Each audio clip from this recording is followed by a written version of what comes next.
तो आइए हम स्टार्ट करते हैं विद्युत आवेश तथा क्षेत्रफल, जो कि हम लोग का लेसन 1 है और क्लास 12 का है। ध्यान से देखिएगा, आप लोगों को समझ में आएगा। ठीक है, चलिए तो हम इस वीडियो में हम लोग आज स्थिर विद्युत, विद्युत आवेश और विद्युत आवेश के प्रकार ये पढ़ेंगे। ठीक है, तो आइए देखते हैं स्थिर विद्युत क्या होता है। तो समझ लीजिएगा, स्थिर विद्युत यानी क्या होता है। वो स्थिर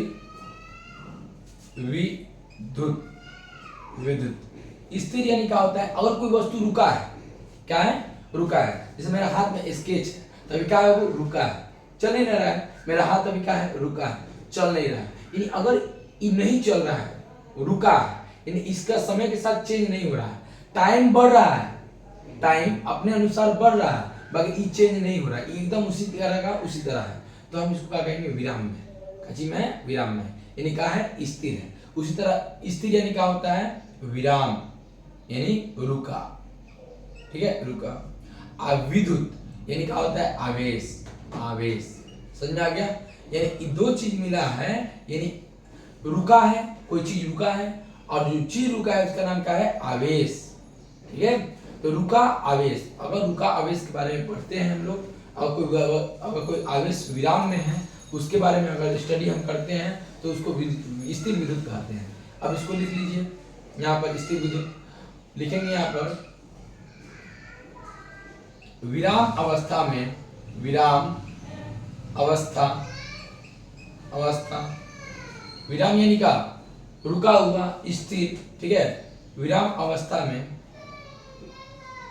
विद्युत, यहाँ पर लिख दीजिएगा आवेश, आवेश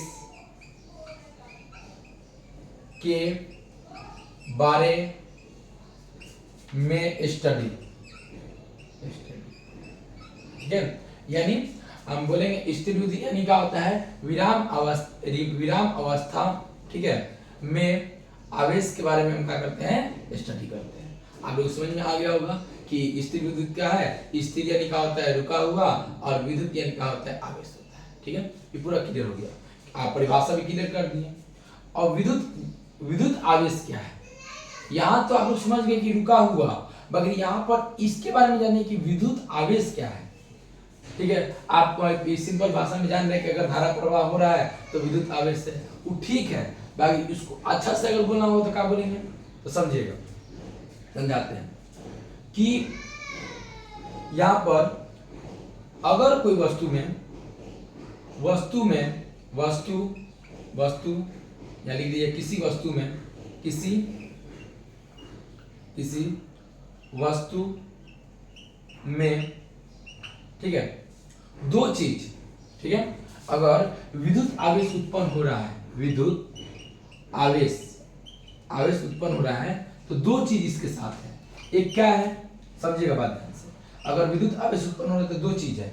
एक जो है उसका नाम क्या है, उसका नाम है चुंबकीय क्षेत्र, चुंबकीय क्षेत्र, और दूसरा क्या है, विद्युत धारा, विद्युत धारा। यही दो चीज, अगर ये दो चीज आपस में मिलता है, मेरी बात समझिएगा ध्यान से, ये दो चीज आपस में मिलता है तो क्या बनता है, विद्युत आवेश बनता है। यानी चुंबकीय क्षेत्र भी उत्पन्न होगा और विद्युत धारा भी उत्पन्न होगा। मेरी बात समझ आ रहा है। मान लीजिए कोई तार हो गया और तार से क्या हो रहा है, धारा प्रवाह हो रहा है, धारा प्रवाह हो रहा है, और धारा प्रवाह होने के बाद क्या हो रहा है, चुंबकीय क्षेत्र भी उत्पन्न हो रहा है, चुंबकीय क्षेत्र भी उत्पन्न हो रहा है, उसी को विद्युत आवेश कहेंगे। ठीक है, और इसको लिख लेते हैं, किसी वस्तु में, ठीक है, चुंबकीय क्षेत्र,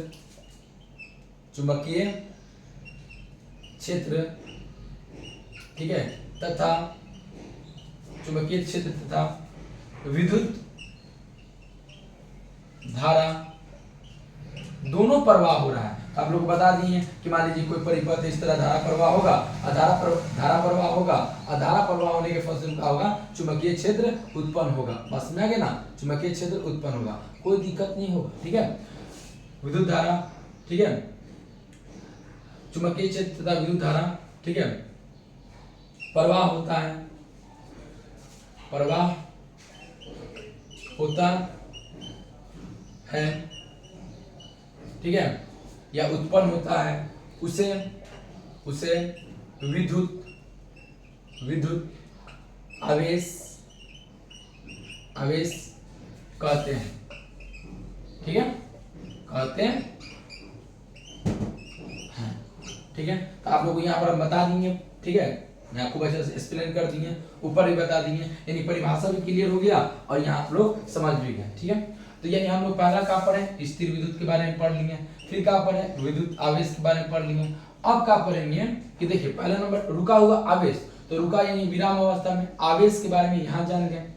अब इसके बाद जानेंगे कि जब चुंबकीय क्षेत्र, दो लाइन, चुंबकीय क्षेत्र और विद्युत धारा ये दोनों उत्पन्न हो रहा है तो विद्युत आवेश, तो विद्युत आवेश कितने प्रकार का होता है, तो विद्युत आवेश बाबू, विद्युत आवेश ठीक है, दो प्रकार का होता है, दो प्रकार का होता है, ठीक है, प्रकार का होता है। विद्युत आवेश कितने प्रकार का होता है, दो प्रकार का होता है, ठीक है, होता है। अब देखिए कौन कौन, एक होता है बाबू हम जिसको बोलते हैं धन आवेश, क्या बोलते हैं, धन आवेश, ठीक है। और एक जो होता है उसका नाम क्या है, ऋण आवेश, अब इसके बारे में जानिएगा, धन आवेश और ऋण आवेश, ठीक है। अब धन आवेश किसको कहते हैं, तो एक पॉइंट बना लीजिए, धन आवेश में क्या होता है, प्लस होता है, ऋण आवेश में क्या होता है बाबू, माइनस होता है, ठीक है, माइनस, समझ में आ रहा है ना जी। धन आवेश में क्या होता है प्लस और ऋण आवेश में क्या होता है माइनस। अब इसके बाद चलिएगा, धन आवेश को हम क्या बोलते हैं, प्रोटॉन बोलते हैं, प्रोटॉन। ऋण आवेश को हम क्या बोलते हैं, इलेक्ट्रॉन बोलते हैं। बिल्कुल समझ में आता होगा, ठीक है। अगर धन आवेश कब उत्पन्न होता है, अगर आवेश ठीक है, अगर आवेश कम होता है तो क्या बनता है, धन आवेश। अगर आवेश का मान, यहाँ पर लिख दीजिए, आवेश का यहाँ पर का मान, अगर आवेश का मान कम तो क्या बनेगा, धन आवेश। अगर आवेश का मान क्या हो जाएगा, आवेश का मान ज्यादा, ठीक है, ज्यादा तो क्या बनेगा, ऋण आवेश। हो गया, तो पॉइंट समझ में आ गया ना कि धन आवेश प्लस का चार्ज, धन प्रकार का होता है भाई प्रोटॉन बोलते हैं, इसका आवेश का मान क्या होता है कम, इसमें आवेश का मान क्या होता है ज्यादा, ठीक है। यहाँ तक आप लोगों को समझ में आ गया होगा। इसमें बोलेंगे धन आवेश में इसका मान कितना होता है, इलेक्ट्रॉन का 1.6 गुने 10⁻⁻19 कूलम, ठीक है। ये प्लस में बोलेंगे कि प्लस का बात कर रहा है, इसमें आवेश का मान, इसमें बोलेंगे तो 1.6 गुने 10⁻⁻19, बाकी इसमें क्या है माइनस, के नीचे आ जाएगा माइनस। तो आप लोगों को समझ में आ गया होगा कि विद्युत आवेश दो प्रकार का होता है, एक आप लोगों को बोल दिए क्या कि धन आवेश, एक का होता है ऋण आवेश, ठीक है। धन आवेश बता दिए, इसमें कांची का चार्ज होगा प्लस का, इलेक्ट्रॉन का मान कितना होगा 1.6 गुने 10⁻⁻19 कूलम, ठीक है, समझ में आ गया होगा। अब इसके आगे हम चलते हैं, इसको प्रोटॉन बोलते हैं, आवेश का मान अगर कम होगा तो बोलेंगे, ठीक है। अब देखिए इसका द्रव्यमान जो होता है वो क्या होता है, जो धन आवेश जो होता है उसका द्रव्यमान कितना होता है 1.67 गुने 10⁻⁻27 kg, इसका द्रव्यमान है, ठीक है, इसका द्रव्यमान होता है। और इसका द्रव्यमान कितना होता है बाबू, ये जानना है। इसका द्रव्यमान जो होता है हम लोग का उसको बोलते हैं 9.1 गुने 10⁻71 kg, ठीक है, समझ में आ गया होगा, ठीक है। अब बात समझिए, ठीक है, 31 kg यहाँ पर, तो देखिए दोनों का कॉन्सेप्ट समझिए, इलेक्ट्रॉन का मान -1.6 गुने 10⁻19, द्रव्यमान पूछेगा, वजन पूछेगा 9.1 गुने 10⁻31 kg। यहाँ तक आप लोग बाबू समझ में आ गया होगा। कोई अगर दिक्कत हो तो आप लोग कमेंट में कहिएगा। आज का वीडियो में हम लोग स्थिर विद्युत के बारे में जान गए, विद्युत आवेश के बारे में जान गए, और विद्युत आवेश कितने प्रकार का होता है इसके बारे में जान गए, ठीक है। तो इसको आप लोग लिख लीजिएगा, देखिए मिलाइएगा मत, ये वाला इसका है, ठीक है, ये इसका, ठीक है, और ये इसका, ठीक है, सब समझ में आ गया होगा, हेडिंग करके बता दिए हैं, ठीक है। चलिए आज के लिए बस इतना ही, हम इसके अगला वीडियो में आगे बताएंगे।